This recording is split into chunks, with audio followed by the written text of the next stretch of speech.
Where's your cat? Thought she was over by the dining room table, but she's not. I don't know. No, she's right behind the couch. She's like a shadow. She's doing her thing. Her cat thing. She's wherever you expect her not to be. That made no sense.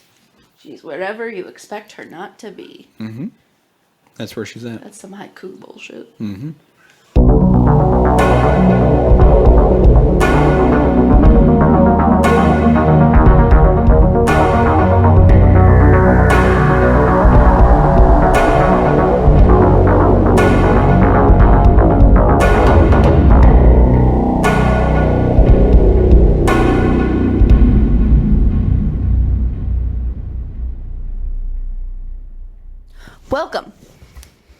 Welcome. To what is this? The 34th? 34. Oh, wow, I guessed. Yep. Welcome to the 34th episode of Beer and Fear. My name is Paige. My name is Zach. And this episode is going to be done in high speed.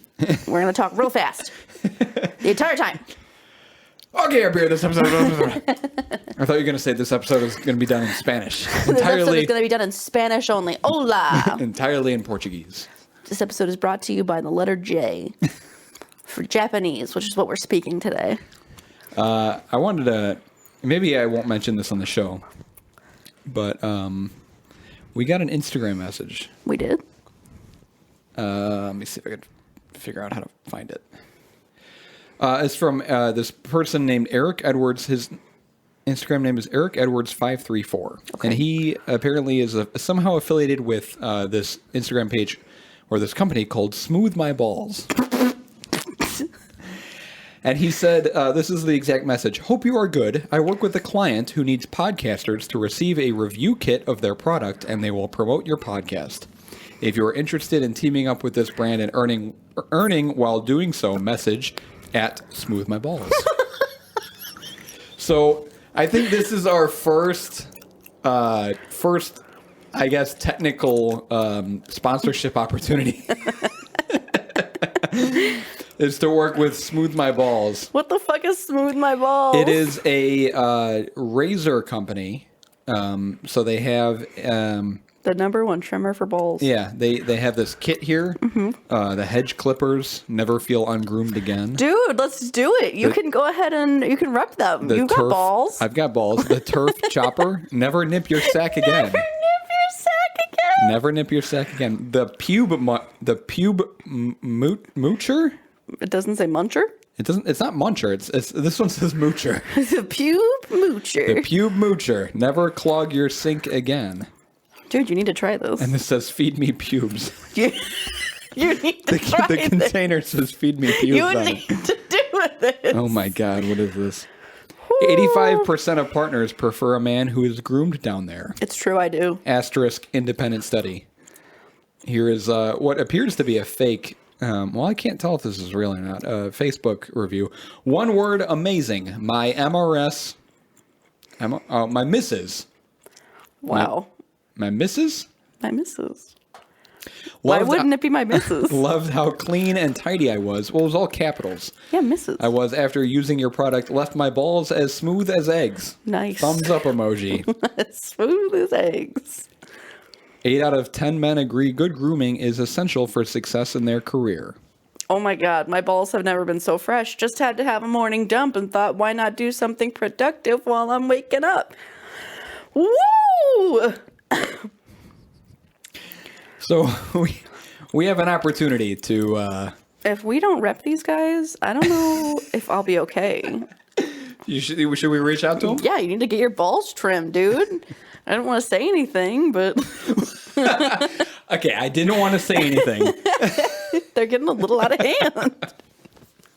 Because, I see them so often. Right. Yeah, right. Yeah, exactly. God. Well, I wanted to run this by you first. Yeah, no, we're going for it. I'll do it. Then they can reach out to women.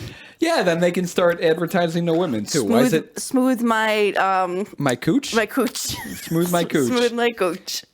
SMB and SMC. Yeah, smooth my cooch. Should we really?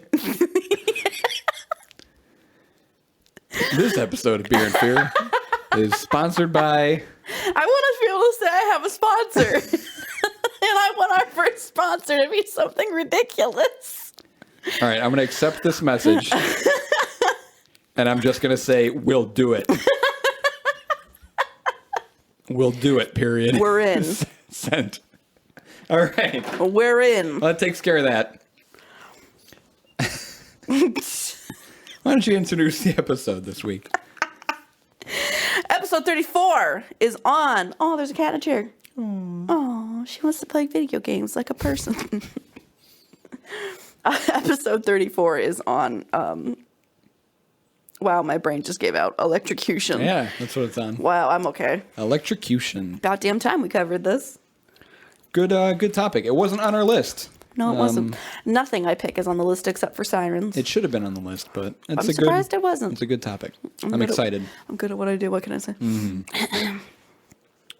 The beer I picked for us today. Oh, we're not just don't give a shit about what we Yeah, I did don't give a this shit week. about you at all. All right, that's fine. No, what did you do this week? Sorry, I just because I've been here, I've been talking to you. I'm like, oh, we can just skip that part.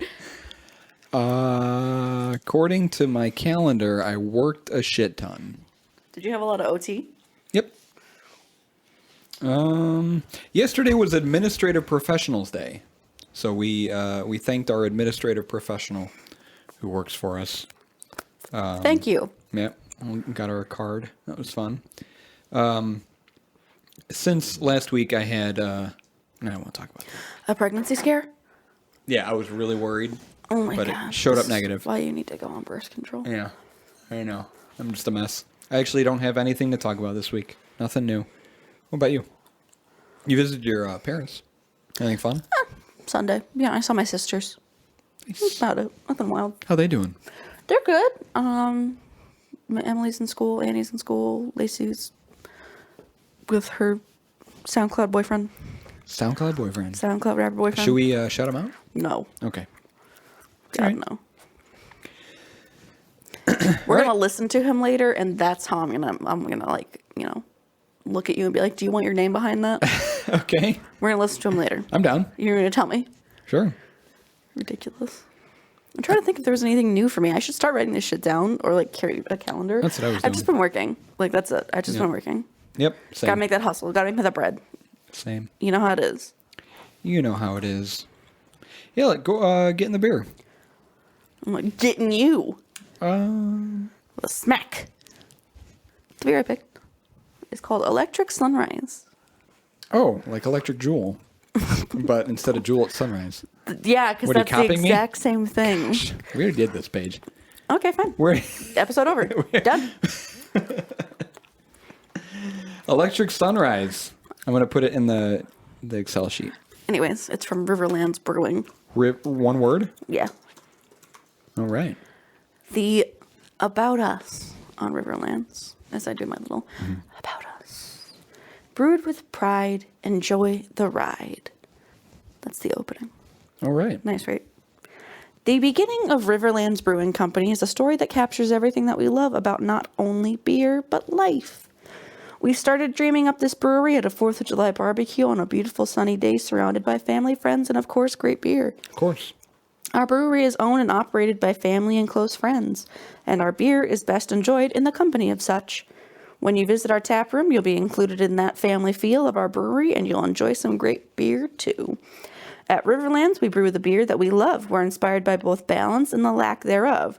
We appreciate huge hop aroma and flavor of a New England-style APA, thick flavored stouts, and tart sours equally with the delicate balance of a well-constructed lager. You'll find all of that with us and everything in between. We pour ourselves into each batch we make, each glass we fill. You'll never find a beer from Riverlands that was not obsessed over from the time the recipe was constructed to the moment it finds its way to your table. Oh, wow. They are located in St. Charles. What? Hold on. Because I feel like I would have... They're a couple miles from the Fox River. Oh, my God. They are in St. Charles. What the hell? I feel like... Hold on. Is this the same one I'm thinking about? It's off of Randall and Dean. This just... That's literally... I had no idea there was a brewery right there. I know there was the one in Geneva that we need to talk about. Penrose Brewing Company's in Geneva. We should do that. Riverlands Brewing. I never heard of these guys. Wow. I'm right down the street from them. That's crazy. 173 reviews on Google. 4.8 stars. Oh, I'm pumped. Are you pumped? I'm so ready for this. Lovely. It's exciting. All right. Look at that pretty shit. Oh, that's so pretty. What pretty shit. Electric Sunrise is a double India Pale Ale. Okay, another one. New England style, hopped with Lotus and Citra hops, which we've had Citra quite a few times. I don't think we've had Lotus. Doesn't ring a bell. It says we paired a new hop to us, Lotus, with our favorite workhorse, Citra, because Citra's in everything. Yep. The result is a delicious combination of, it says topical fruits, but I think it means tropical fruits. It could be either or. And orange cream. No, there's no lactose or vanilla here. It's all from the hops. ABV, 8%. Oh, all right. She's a bad bitch. Mm-hmm. Beer Advocate has no score. But it has it has 2 ratings. Mm-hmm. But no score. It's got an average rating of 4.16 though. Oh, that's good. It is very good. You said it's a New England style. Is it a double IPA? Yeah. Okay. New England double IPA. Yeah, it's a dipper. Got it. A dipper. A dipper. Should I get it? Okay. Hope these are cold. Oh well, if they're not. Riverlands. Brewed with pride. Enjoy the ride. This is a very interesting can. It looks retro. I know, that's why I picked it up. It's like someone put this art together for their 7th grade art final. Like graphic design. Oh my god. It's got like the retro floors and then there's lightning and some canyons. It smells so good. Smells like a dipper.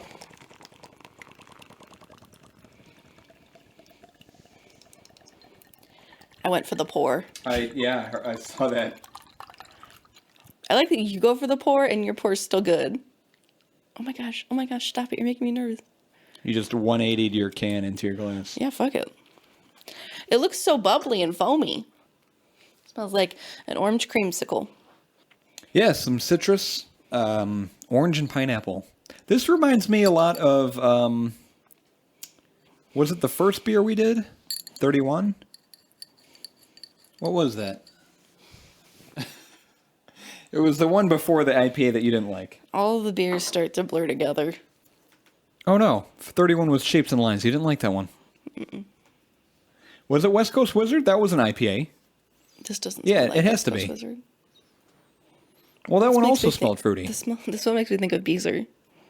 We haven't even tasted it yet. Oh, the Just smell know is the amazing, smell. though. Orange and pineapple and fruits. Clink it. Ooh, that's interesting. What is that? That is not what I was expecting at all. That's the Lotus hop, baby. Wow. What is that? That's a weird... I can't place that. Why does it taste kind of like coffee syrup? Yeah, that's such a funky... That's strange. It's good, though. It's very similar to other the other IPAs and DIPAs that we've had before.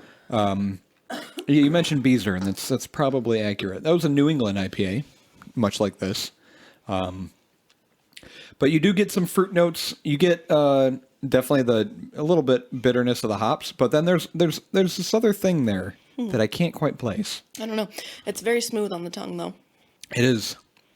I mean, it's a little grassy, a little farmy, but nothing, not anything too crazy. Not like Shapes and Lines was. That Shapes and Lines was also another New England IPA, so it's not a surprise that all these taste pretty similar. Mm-hmm. What is that? I don't know, but I just kind of want to keep sipping it. It's like a nut, like a legume. I don't know. There's like a full flavor that hits the back of your throat, and I cannot place what it is.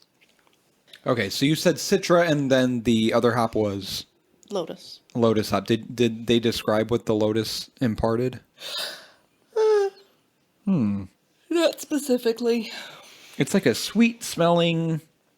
There's definitely fruit in it. There's the grassy fruit stuff that you get from the IPAs. But then there's also something that I have no idea. That's good. That's really good. The burp is all citrus. The burp's different too. It's not, I don't want to say musty, but it's like got this. That hasn't stopped you from saying that before about something. You told me that one of the beers tasted like, or actually smelled like cat pee. Yeah, it was weird. I remember that. You're a weirdo. You know how animals do that phlegm response? The what? The phlegm response. Flehmen. Oh. It's where when they smell something and then they go. Oh, yeah. Yeah. Their lip curls up and their mouth is open for a little bit, like 10 seconds. It's a phlegm response. It's they're trying to get the pheromones and the scent like into all of their glands in their face. Me too. I was trying to do that. Oh, I gotta get that into my glands. I can't. Rubbing it on your face. I can't quite. I'm rubbing it on my glands.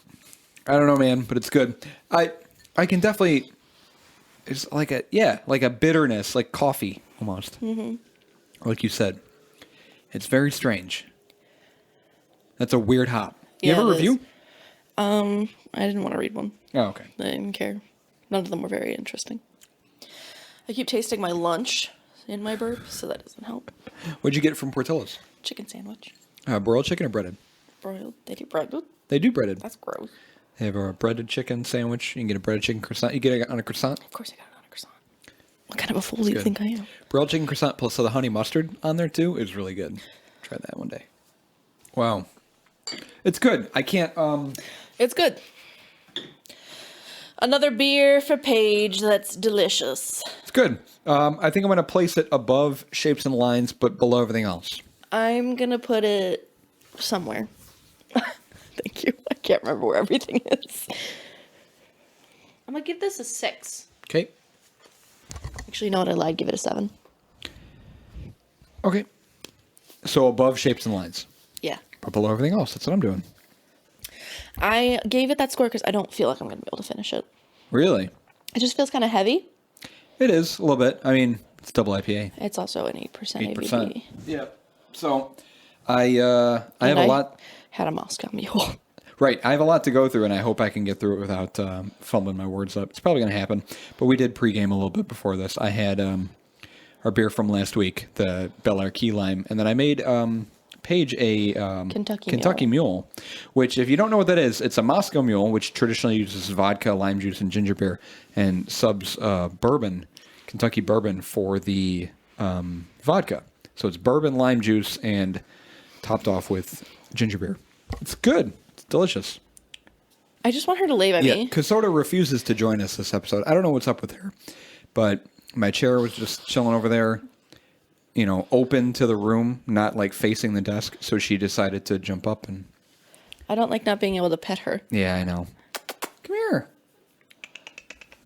Oh. Oh. Oh. There she comes. Oh. Come on. Up. There you go. Go by Paige. She wants to pet you too. I do want to pet you. All right, Electrocution is this week's episode. So Electrocution. Cousin. The first word. All right. Me reset here. Yeah, just take another sip of the alcohol. I'm sure that'll fix the problem. It's a good beer, though. I'm glad you like it. I'm going to pick something entirely ridiculous for our next one. Yeah, do it. Electrocution is death or severe injury by electric shock, electric current passing through the body. The word is derived from electro and execution, but it is also used for accidental death, refers to accidental death as well by electricity. The term electrocution was coined in 1889 in the U.S. just before the first use of the electric chair, and originally referred only to electrical execution and not to accidental or suicidal electric deaths. The state of New York sentenced its first criminal to be executed in their new form of capital punishment. Tabloid newspapers trying to describe this new form of electrical execution settled on electrocution. However, the New York Times had also considered words such as Westinghouse, after the Westinghouse electric AC equipment that was used, Jerryside, after Elbridge Thomas Jerry. Oh, I thought that was where you killed old people. Jerry's side? Yeah. Elbridge Like Thomas where you Jerry. killed your grandma. Who, oh, yeah, there's a word for that. Because it's geriatric, you know? Yeah, who headed the New York Death Penalty Commission that suggested adopting the chair, and Browned after anti-AC activist Harold P. Brown. Thomas Edison preferred the words dynamort, ampermort, and electromort. Those are stupid. The New York, Thomas Edison's a piece of shit. the New York Times hated the word electrocution, Yeah. describing it as being pushed forward by, quote, pretentious ignoramuses. That's funny. I'm going to look up the word for killing your grandma. Yeah, I forgot there's a word, like familicide is like killing a member of your family. But the word electrocution eventually took over as a description of all circumstances of electrical death from the new commercial electricity. Parasite? Parasite? How do you spell it? Parri side. CID. Parasite? Yes. Parasite. So, electrocution involves electrical injury. And electric injury is a physiological reaction caused by electric current passing through the body. It occurs upon contact of a body part with electricity that causes a sufficient current to pass through the tissue. The injury depends on the density of the current, tissue resistance, and duration of contact. Very small currents may be imperceptible or produce a light tingling sensation. A shock caused by low and otherwise harmless current could startle an individual and cause injury due to jerking away or falling. Now, I've never been electrocuted. Really? I've been shocked. Like a static shock. Yeah. Which we'll get into. You've never been electrocuted. See, when I think electrocuted, I think like you need to go to the hospital. So Not what's the necessarily. actual? Because like I've been shocked by like an outlet.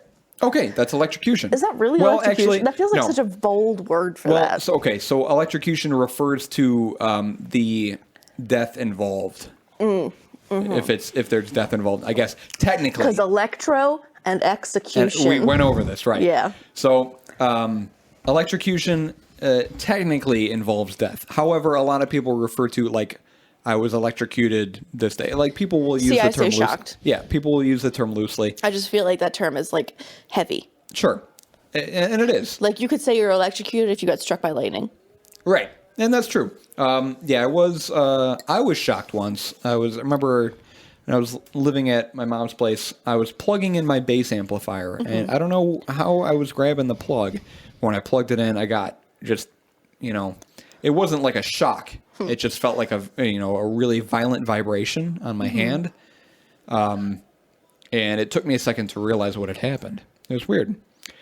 So it occurs upon contact of a body part with electricity that causes a sufficient current to pass through tissue.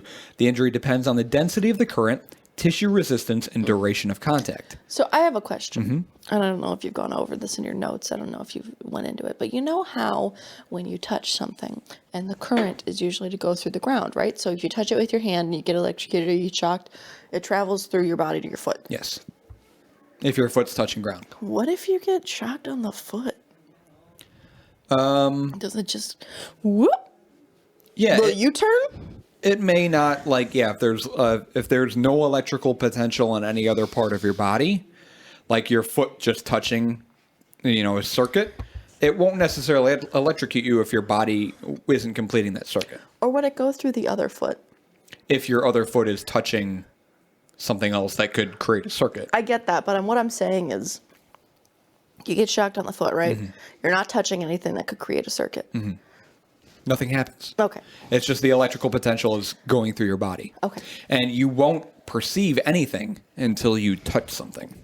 Got it. So that's the scary part. So that is scary.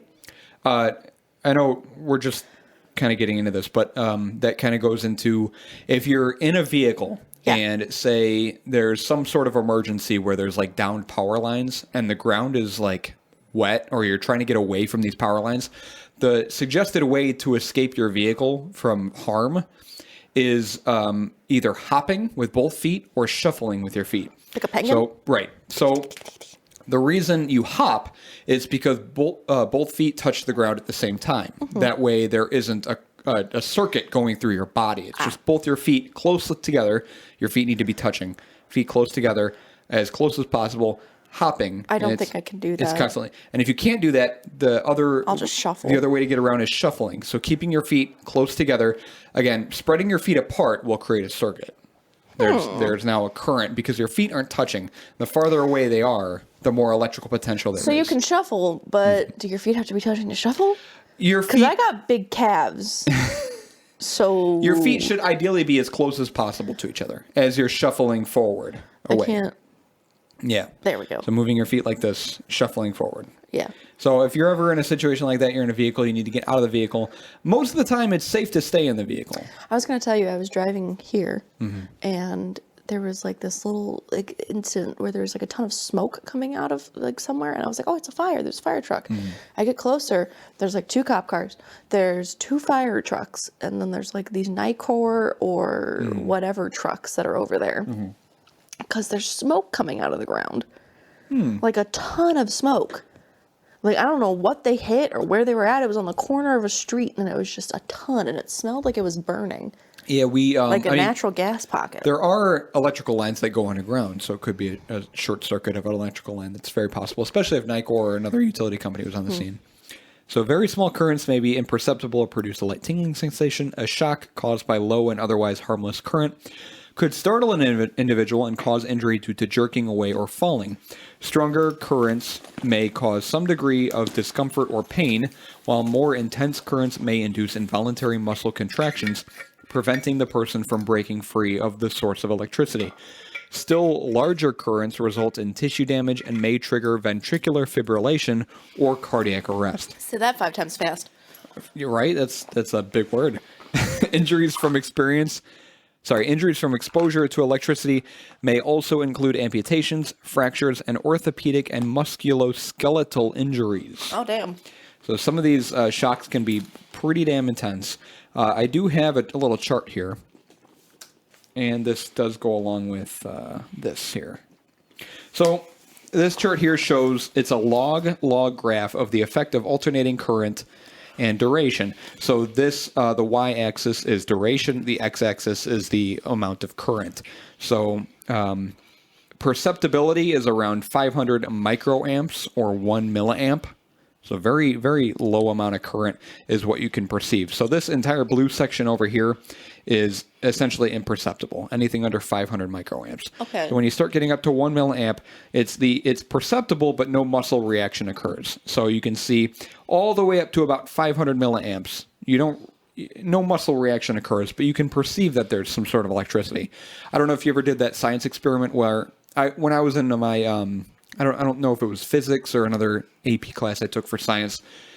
You put your finger in this dish of water that was electrically charged, and the farther you spread your fingers out, the more you could feel that electric current. No, I never did anything like that. We did something like that. It talked about electric current through a medium, but it was pretty interesting. So anything between 500 microamps and 500 milliamps, you can perceive it, but it's not causing a muscle reaction. But that also depends on time. You can see as the longer your fingers or whatever contact you have with electricity is with that, it can become more and more deadly. Sorry, I'm distracted. You are distracted. This yellow section here, this is muscle contraction with reversible effects. So it causes your muscles to tighten up. You can't necessarily let go voluntarily of whatever is causing the electrical reaction. And again, the longer you're exposed to that, the more effective it is. Once you start getting into this red zone, it's possible irreversible effects. So, shit. AC 4.1 is 5% probability of ventricular fibrillation. 4.2 is 5 to 50% probability of fibrillation. And then 4.3 over 50% possibility of fibrillation. So that's around 1 to 2 amps. Anything over 500 milliamps is potentially deadly. Really, anything over 50 milliamps is potentially deadly the longer you're exposed to it. But this is, again, time here. So as short as 10 milliseconds, if you're exposed to 1 or 2 amps, it could potentially kill you. The first recorded injury from man-made electricity occurred in the Netherlands in 1746. Damn. When a laboratory assistant received an extreme shock while working with a Leyden jar. The first recorded accidental death occurred in 1879 when a theatrical stage carpenter in Lyon, France touched a 250-volt wire. I thought you were going to say in Lion Tamer. Contact with energized wiring or devices the most common cause, and electrical injuries affect more than 30,000 people a year in the U.S. and result in about 1,000 deaths. What a fact. Did it blow your mind?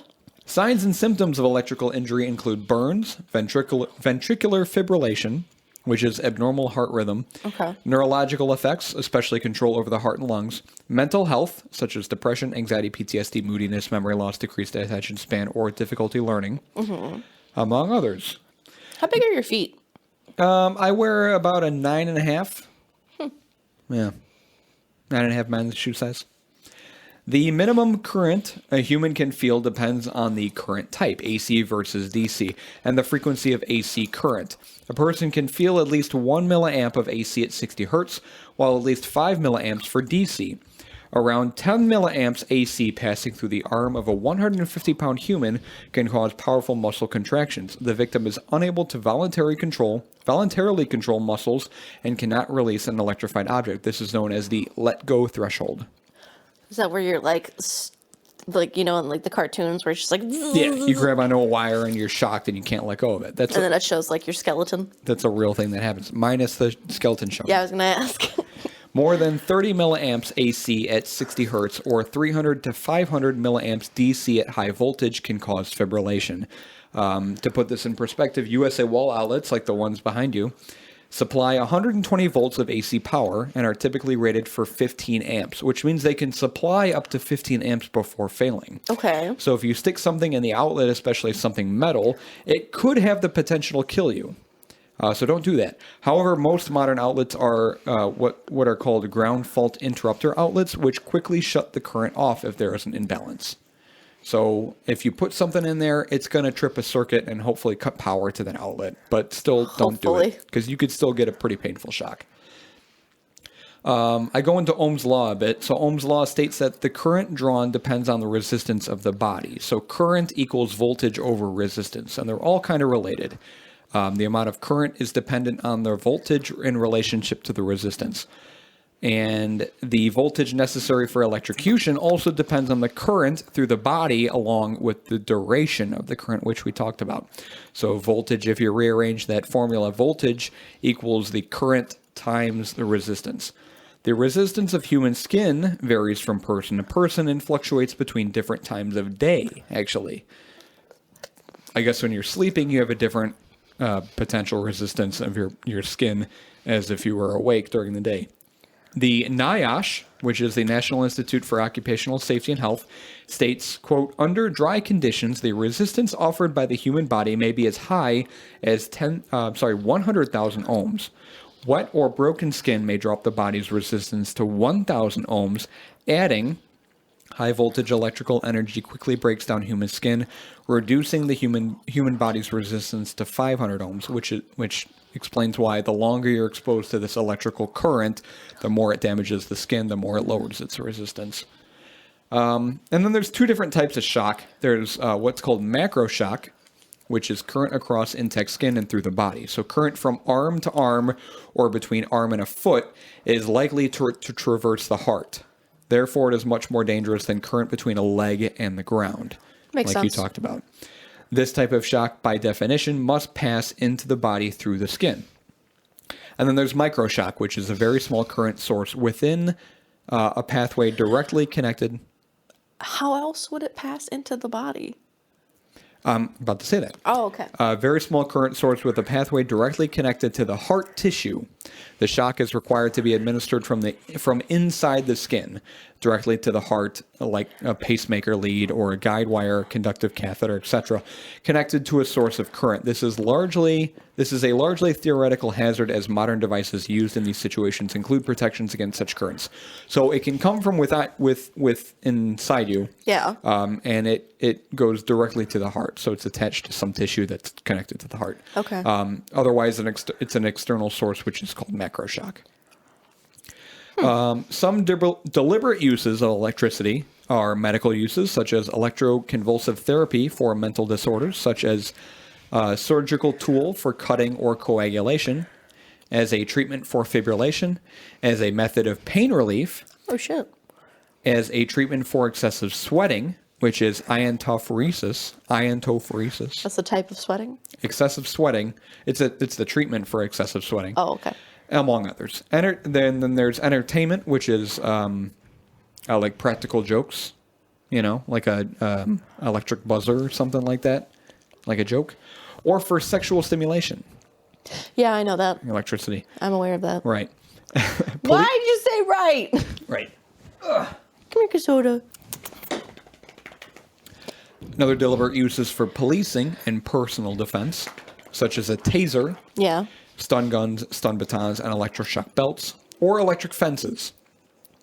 Fun fact, tasers send a pulse with about 50,000 volts. Damn. That lasts for about 5 seconds.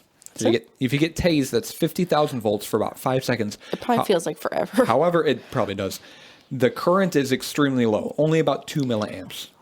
So if we go back to this chart here, Yes. here's 2 milliamps. Oh. If you're for 5 seconds, it's nothing. I you mean, know? tell that to someone who's gotten taste. Yeah, it's not fun, It's nothing, kids. but it's not going to kill you. Also used for torture. It was actually used by the U.S. Army during World War II, by French military forces during the Algerian War, and by Russian military forces in Chechnya. Nailed it. Chechnya. You are killing this. Chechnya. Chechnya. The parilla, P-A-R-R-I-L-L-A, parilla, Not which pariah? is no Spanish for grill. Oh. Parilla is a method of torture whereby the victim is strapped to a metal frame and subjected to an electric shock. That's been used before. I've seen that in TV shows. And then capital punishment, such as the electric chair, which we have a whole section we'll get into. How funny would it be if capital punishment was just being, like, subjected to puns?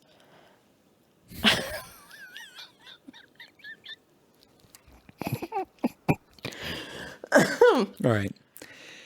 While some original proponents of the electric chair considered it to be a more humane execution method than hanging, shooting, poison gassing, etc., it has now generally been replaced by lethal injections in states that practice capital punishment. How many states actually practice? We'll get into that. Oh, okay. Modern reporting has claimed that it sometimes takes several shocks to be lethal and that the condemned person may actually catch fire before the process is complete. Damn, you're smoking. Yep. Talk about a smoking gun. Really, it's a smoking corpse. So that explains why it's not used today. And we'll get into it. So the electric chair is a method of execution originating and almost exclusively employed in the United States, in which the condemned person is strapped to a specially built wooden chair and electrocuted through electrodes fastened to the head and leg. It hasn't really been used much outside of the U.S. There have been other countries where people have used it, but it's really only been within the United States. It was conceived in 1881 by a Buffalo, New York dentist named Alfred P. Southwick, and he based the design off of a dentist chair, which he was very familiar with. That's interesting. Once the person, usually with head and legs shaved, was attached to the chair, various cycles, so changes in voltage and duration, of alternating current would be passed through the individual's body in order to cause fatal damage to the internal organs. The first, most powerful jolt of electric current is intended to cause immediate unconsciousness, ventricular fibrillation, and eventual cardiac arrest. The second, less powerful jolt is intended to cause fatal damage to the vital organs.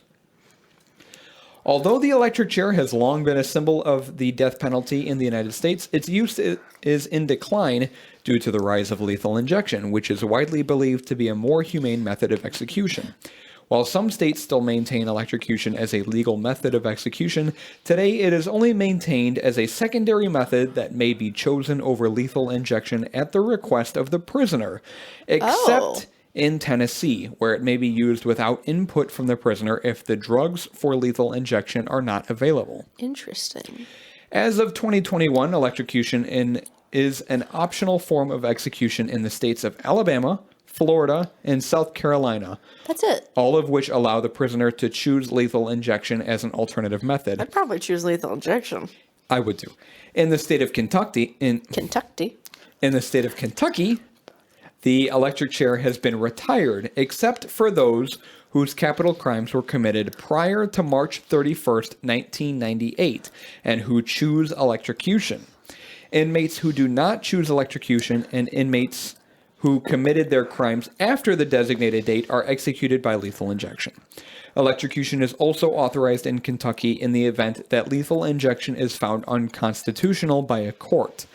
The electric chair is an alternate form of execution approved for potential use in Arkansas, Mississippi, and Oklahoma if other forms of execution are found unconstitutional in the state at the time of execution. There's a lot of stipulations here. So there's Alabama, Florida, South Carolina, Arkansas, Mississippi, Oklahoma, and Kentucky can all still use the electric chair, just under different stipulations. On February 8th, 2008, the Nebraska Supreme Court determined that execution by electric chair was a cruel and unusual punishment under the state's constitution. Killing it. This brought executions of this type to an end in Nebraska, the only remaining state to retain electrocution as its sole method of execution. The last judicial electrocution in the United States prior to the Furman v. Georgia case took place in Oklahoma in 1966. The electric chair was used quite frequently in post-Gregg v. Georgia executions during the 1980s, but its use in the United States gradually declined in the 1990s due to the widespread adoption of lethal injection as the preferred method of execution. A number of states still allow the condemned person to choose between electrocution and lethal injection, with the most recent U.S. electrocution of Nicholas Todd Sutton taking place in February 2020 in Tennessee. Interesting. So there are some people who still opt to do electrocution. I find that strange. That is strange. We should do lethal injection next. We should. That'd be interesting. And then lastly, I talk about a little bit about static electricity. It is usually caused when certain materials are rubbed against each other, like wool on plastic or the soles of shoes on carpet. The process causes electrons to be pulled from the surface of one material and relocated on the surface of another. Oh. And I have a little diagram here. That's a cat. Oh, that's not a diagram. That's a cute photo. With a bunch of packing peanuts. He's been staticked. It's fur. So that is an example of static electricity. And a static shock occurs when the surface of the second material, negatively charged with electrons, touches a positively charged conductor or vice versa. So like when I get up from this couch Yes. and go to touch my computer, I get shocked every single time. You do? And it annoys the hell out of me. Wow. Because my clothing and this couch is like some sort of fabric, like polyester. It creates a static shock every time. And then I've got carpet here in the living room. So every time I go to my computer and touch any, like the mouse or the tower itself, I get shocked and it's annoying as hell. So that's static electricity. And that is everything you need to know about electrocution. Those are some great notes, and I thank you for your time. You're welcome. I have a couple stories to share with you of instances of electrocution, and they're just news articles, and I'll show you. And I'll share with you the source. This one's actually from the Chicago Tribune. Okay, dated? September 13th, 2019. Oh, wow. Okay. The title is "A Suburban Man Lost His Life and His Nephew Lost His Arms." That's both. Shit. From an improperly installed ComEd wire. Oh, boy. In the final moments of his life, Robert Zuloff, I assume, administered CPR to his nephew and ordered bystanders to move away from the deadly power line that arced and bowed just a few feet from a Circle K parking lot. This is very sad. Flames danced around Jordan Zuloff as thick black smoke billowed, and his uncle worked to save him. Above the men, a Commonwealth Edison line crackled and hummed so loudly it could be heard over both an approaching police siren and the screams of horrified onlookers. 911, 911, Robert shouted to police officers as they arrived on the scene. "I've got one hurt." Robert took a few steps towards his white utility truck, which he had parked along the road so he and Jordan could work on the telecommunication line several feet below the ComEd wires. The bucket was extended about 6 feet off the ground, and according to one witness, a wire was touching its long metal arm. Robert touched the truck, his body went rigid, and he fell to the ground. He instantly burst into flames. Yep. Robert, 32, only 32, was pronounced dead at the scene. Shit. His 23-year-old nephew Jordan was flown from the northern Illinois town of Sterling to Rockford, where doctors amputated his arms, and he remained in a coma for several weeks. Amputated his arms? Yes. Holy shit. At the time of Robert Zuloff's death on November 8th, 2016, his wife, Jeanette, was 7 months pregnant with their third child. Besides her 2 school-aged children, she would soon become the primary caretaker to a newborn and an adult nephew who had to relearn even the most basic skills. Jeez. Very sad. That's fucked up. There's actually a picture I was going to show you. Of this kid using feet to cook. Oh, wow. He does Look not at have him. arms.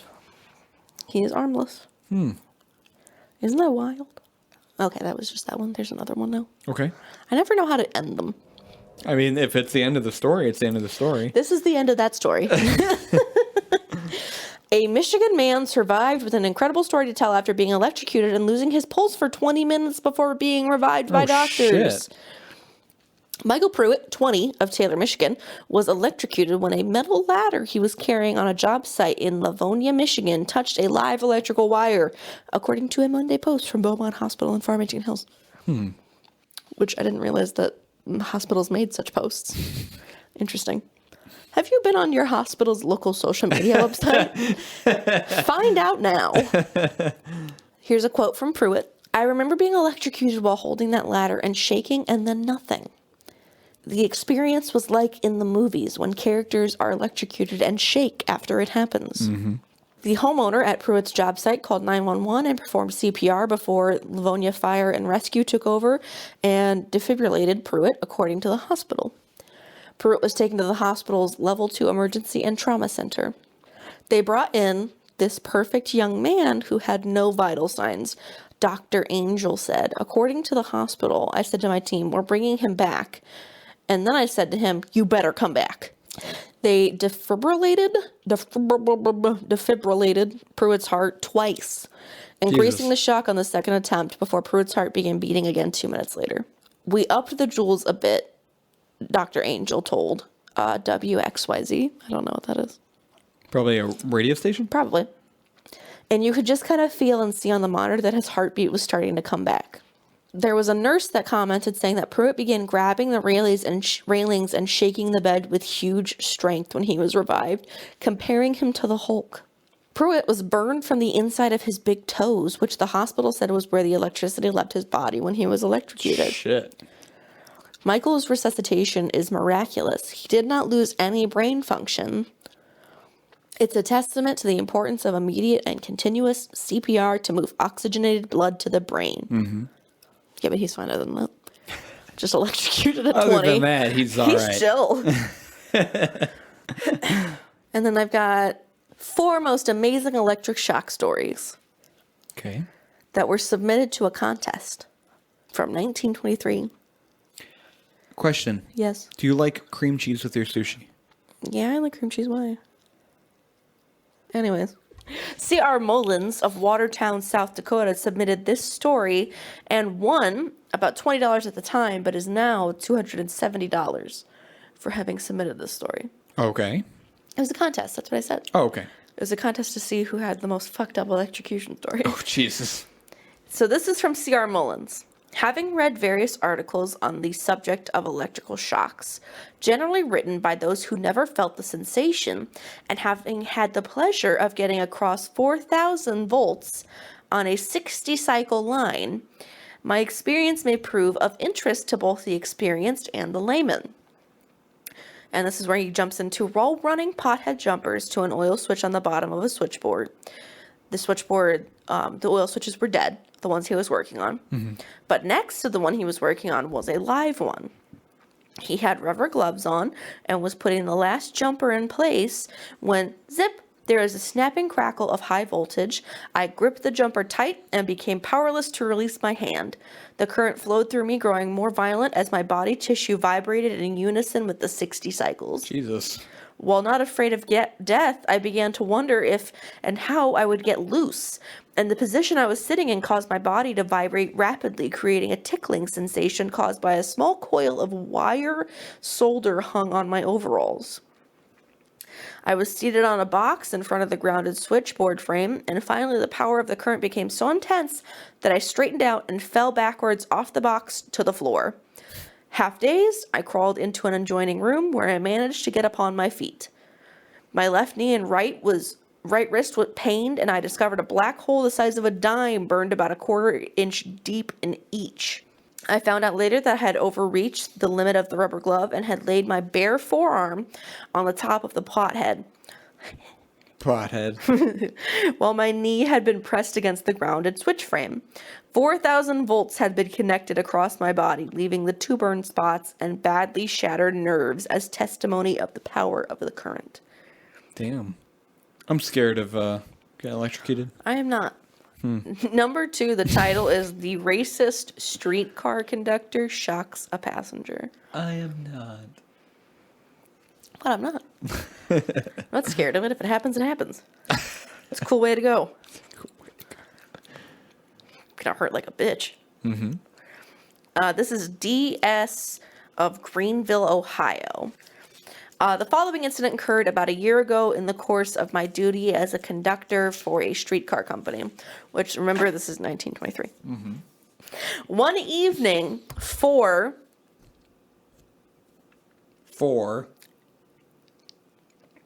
it's a very inappropriate word. Uh-oh.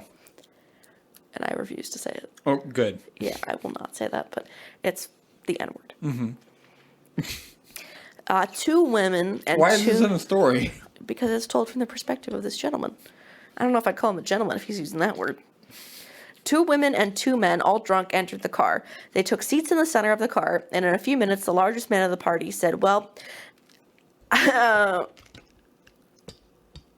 not really sure how to translate that.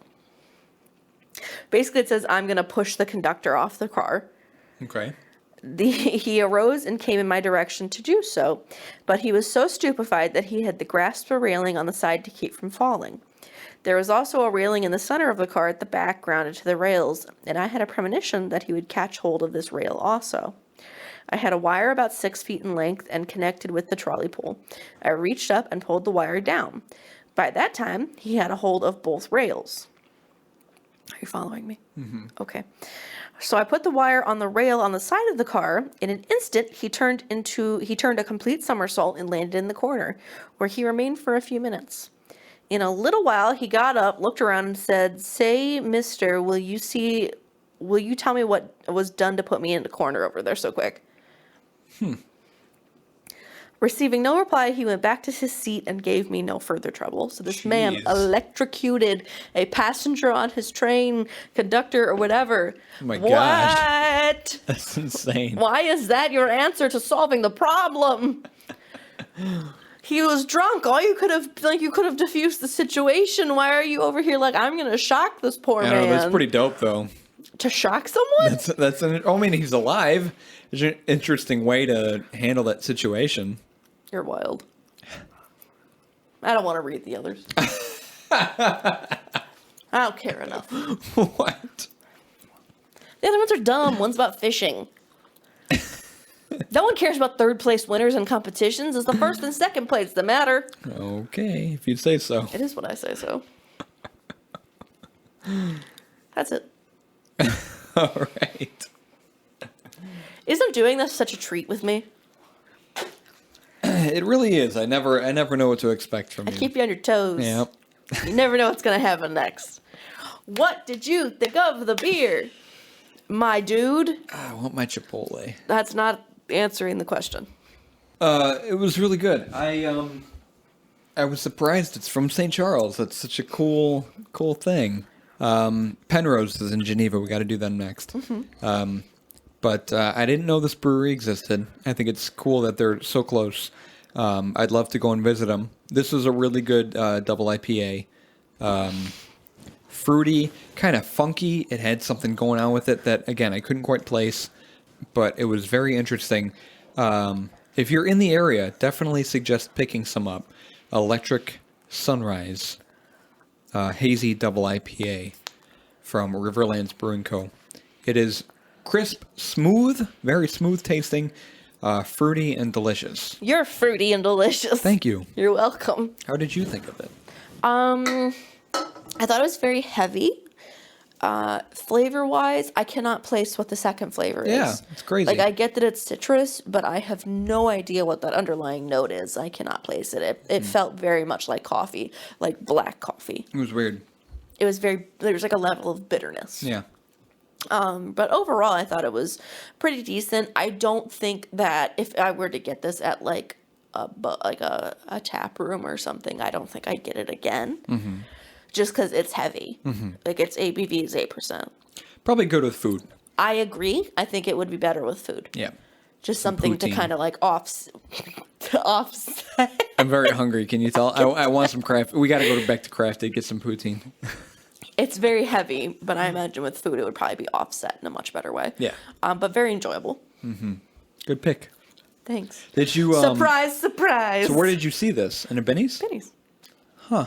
I do a thing where I just pick up 2 or 3 beers and then I'm set for like the month and I just pick my topic. Okay. So, which Benny's did you go to? There's the one down the street from me in Plainfield. That's cool that they got it at the Benny's St. Charles Brewery. It's fun because I just walk in and I'm like, what can I make a topic out of? Right. It is interesting. I'm glad we do it in opposite ways. We get a good taste of both, both things going on. I agree. Yeah. You're wise for saying that. Yeah. Very, very much so. Our email is beerandfearcast@gmail.com. You can send us emails of your personal spooky or scary. Spooky or scary or ransom notes. Yeah. Those are accepted also. If you're interested. And I'm thinking like from the magazine, clip them out, ransom notes. That would be fucking dope to get one of those. That's what I'm saying. But if you have a personal story, send it to us, and we will share that story on a special episode where we shout you out and we try your beer recommendation that you also provide with your story. We'll pick up your beer, try it in a flight of beers. We hope to do that sometime soon. We're also on Facebook, Twitter, Instagram, and Reddit.